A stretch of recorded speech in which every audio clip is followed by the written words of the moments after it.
Along with most other farmers, Kevin Hursh tries to grow crops that are in demand and therefore will hopefully bring a good price. Here on his farm near Prairie in southwestern Saskatchewan, Hursh is harvesting his first crop of Carinata. He and about 40 other farmers have been contracted to grow the crop by a company called agronomic.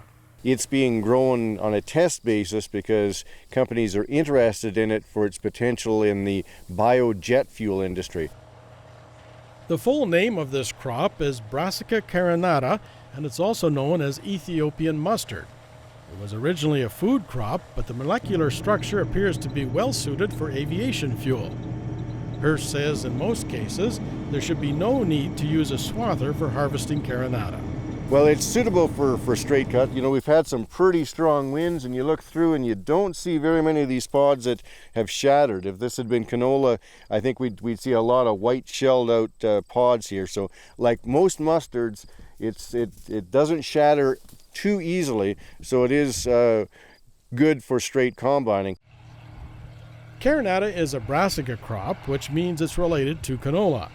Since this is his first go at combining this crop, Hursh started into it with the combine settings pretty much the same as he would have for canola.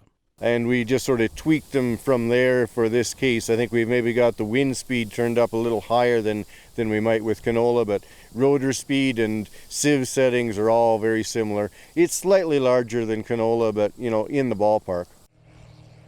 Hursh's moisture test on the Carinata showed 6.5%, putting it well within safe limits for storage. Even though the seed in the pods is ripe, he has noticed there's still a fair bit of green straw on the crop. He says that's just another aspect of learning about a new crop. If you look at the field, the chopper on the combine is doing a terrible job. I'm going to have to take a set of harrows or do something to get rid of the straw rows. Looks like I've been setting it up for baling it after or whatever. Whereas when you know the canola that had been sitting in the swath, it just came out as powder. There was no straw at all. So, but that's deficiency on the combine. Needs a better rotor to handle crops like this, obviously. Since seed size is a bit bigger than canola, it's not surprising that the recommended seeding rate is also a little higher. Carinata usually takes somewhat longer to mature than canola, which affects how you time the seeding. Typically likes to be seeded early. This was seeded mid-May, around May 15th. It could have been seeded earlier than that, but everything should go in the ground first. So we were busy with Kabuli chickpeas and then lentils before the next era canola went in, and then the Carinata went in. From what he's seen so far, Hursh rates Carinata as a relatively strong competitor with weeds. As is the case with condiment mustard crops, Carinata has very limited options for broadleaf weed control. So really all it got was the pre-emerge burn-off with glyphosate, and then I sprayed it in crop for wild oat control. Didn't really have any in-crop broadleaf weed control, and there is some wild mustard in it. And if it was a condiment mustard crop, there probably would be so much wild mustard that the grade would not be good. But for biojet fuel use, industrial use, they say they're not overly concerned with how much wild mustard is in it. The Carinata seed was treated for flea beetles, but in general this crop has better pest tolerance than canola, which is another characteristic of mustards. One of the biggest advantages of growing Carinata is its drought tolerance.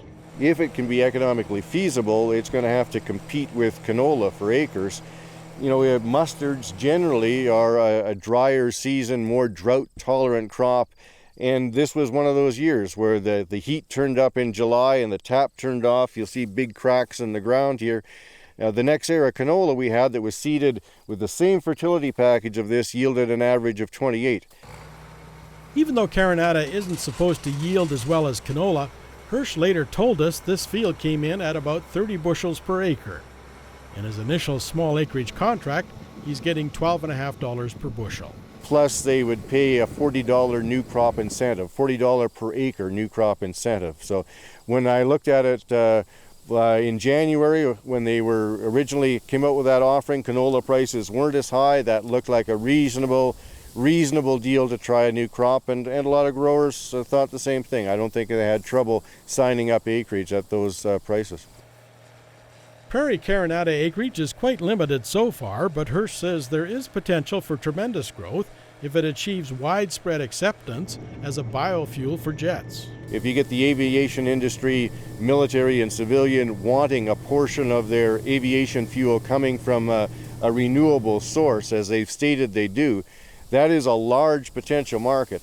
It's just a question of whether the economics are going to work and whether we'll be able to compete against petroleum sources. Or are they willing to pay a little more for a green source? More research is needed into the crop, but Hursh believes that is also a good reason to be optimistic. If the days to maturity can be decreased even further, it might be feasible for farmers in a larger geographic area. And if weed control options can be improved, then it could turn out to be a more profitable crop to grow.